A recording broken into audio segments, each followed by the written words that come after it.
How do you emerge victorious from a battle against demonic temptations? God wanted to reveal the answer to this question by sending Don Bosco a supernatural dream in which he and his oratory boys were in an actual pitched battle with demons. The Miracles and Prophecies of St. John Bosco, a project of America Needs Fatima. I'm your host, Matthew Miller. Subscribe for new episodes every Monday, Wednesday, and Friday. On the Feast of Corpus Christi, June 30th, 1876, Don Bosco mounted the podium for his good night talk with the oratory boys. "I'm happy to see you," he began. "How many angelic faces I see turned toward me." Everyone laughed at that. "I was afraid that I would frighten you by telling you this dream. If I had an angelic face, I would say, 'Look at me,' and all your fears would vanish. Unfortunately, I am but clay, the same as you. Nevertheless, we're made in God's likeness, and I can say with St. Paul that you're my joy and my crown. However, don't be surprised if you find a few rough edges in the crown. But let's get on to the dream. I was rather unwilling to tell you about it, lest it frighten you, but then I thought a father should keep no secrets from his children, especially if he feels they are concerned and should know what their father thinks and does. So I made up my mind to tell you the dream in every detail. I only beg you not to give it any more importance than you would any other dream. Choose what you like best, whatever helps you most. We all know that people are asleep when they dream." There was general laughter at that statement. "But you must also know that I didn't have this dream last night. It came 2 weeks ago, as you were ending your spiritual retreat. I had long prayed to the Lord to show me my son's state of conscience, how they could be helped to grow stronger spiritually, and how certain bad habits could be uprooted from their hearts. This was my anxious concern, especially during this spiritual retreat. Thank God the retreat went very well for both students and artisans. But the Lord didn't end his mercy there. He chose to give me the privilege to read into the boys' consciences much as one would read a book. More astounding, I not only saw each one's present condition, but also whatever he would undergo in the future. This happened in a way which truly astonished me, because never before have I been enabled to see so well, so clearly, so openly into future events and into my boys' consciences. This was the first time. I had also prayed a great deal to the Blessed Virgin Mary that she would favor me by having none of you harbor a demon in his heart, and I trust that this request has also been granted, since I have reason to believe that you all opened your consciences to me. Well then, lost in these thoughts and pleading with the Lord to let me know what would be helpful and what would be harmful to my dear sons' souls, I got into bed and my dream began." This preamble began with expressions of innate deep humility, but ended with an assertion which precludes any doubt about the supernatural nature of the dream, which may well be entitled, "Faith, Our Shield and Our Victory." I seemed to be at the oratory in the midst of my boys, my glory and my crown. It was evening. Dusk was just settling, so one could see but dimly. As I was walking from this portico toward the main gate, an unbelievably huge crowd of boys closed in about me, as you do because we're friends. Some had come to say hello, others to tell me something. Saying a word here and there, I slowly made my way to the center of the playground. Suddenly I heard moans and sobs, followed by a resounding roar with intermingling boyish screams and wild shrieks, which seemed to come from the main entrance. The students ran there to see what was happening, but almost immediately they ran back madly to us, along with the terrified artisans. Many artisans had already fled from the gate to the other end of the playground. As the cries and howls of pain and hopelessness kept increasing, I anxiously asked what was happening and tried to shove forward to help, but the boys about me wouldn't let me. "Let me go," I cried. "Let me see what's happening to frighten everyone so."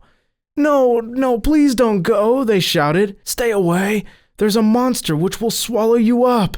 Run away with us. Don't go there." but I wanted to see, and shaking off the boys, I got close to the artisans' playground. "Look out!" the boys screamed.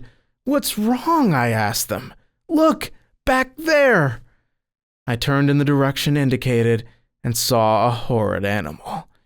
At first I thought it was a giant lion, but it was nothing like an earthly lion.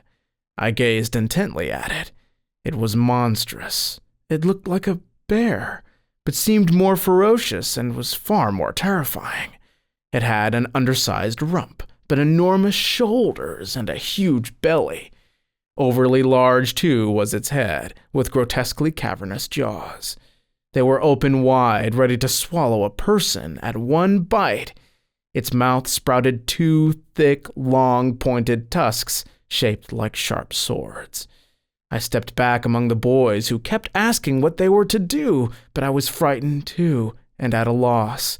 "I wish I could tell you," I replied, "but I don't know myself. Just now let's stay together under the porticos."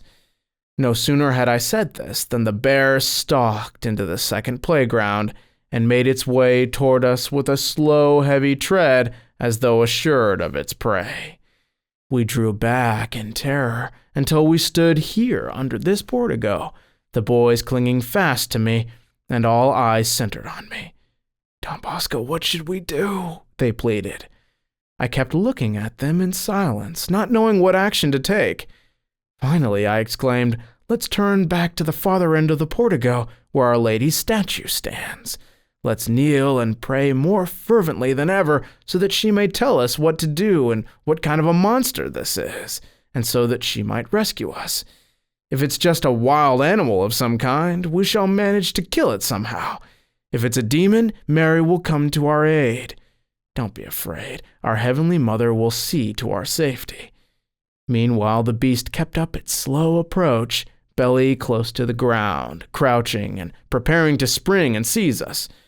We fell to our knees in prayer. It was a moment of utter helplessness. The huge monster had gotten so close that in one leap it could be upon us. Then, all at once, I don't know how or when, we found ourselves on the other side of the wall in the cleric's dining room. In the center I could see Our Lady.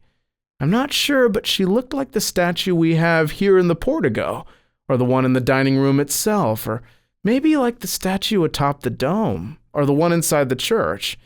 But be as it may, there she stood, aglow with a brilliance which blazed through the dining room, now grown 100 times in breadth and height. She shone like the sun at midday, thronged by saints and angels. The dining room seemed like heaven. Her lips moved as though she wished to say something to us. We were a countless crowd in that dining hall. Astonishment had replaced terror in our hearts.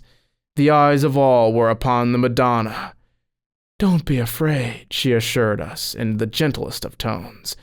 "My divine Son is just testing you."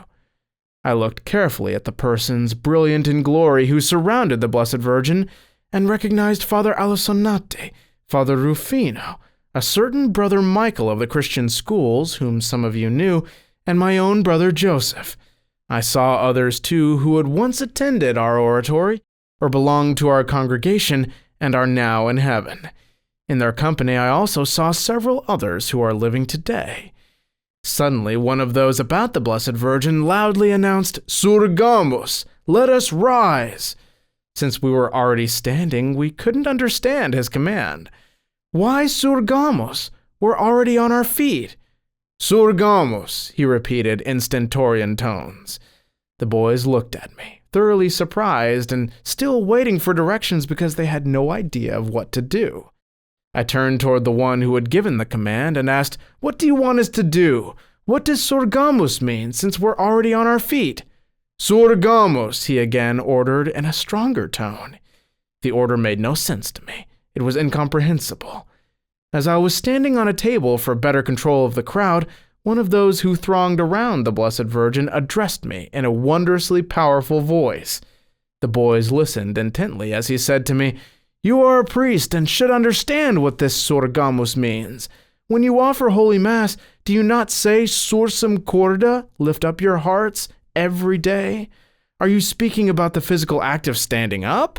Don't you mean instead the uplifting of the hearts to love of God?" Turning to the boys, I instantly shouted, "Up, up with your hearts, my sons! Let us strengthen our faith and raise our hearts to God. Let us make an act of love and repentance.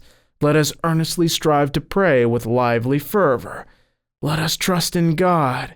I gave a sign, and we all knelt down. Moments later, as we softly prayed in an outburst of confidence, we again heard a voice ordering, "Surgite! Rise!" Leaping to our feet, we all felt that we were being lifted from the ground by some kind of supernatural power. How high, I can't say, but I know that we were all raised quite a distance above the ground. I have no idea what supported us. I do recall that I held fast to the sill or frame of a window. All the boys were clinging to windows or doors, one gripping here and one there, some holding on to iron bars or stout spikes, some others to the cornices of the ceiling. We were all just hanging in the air, and I wondered that none of us fell to the floor.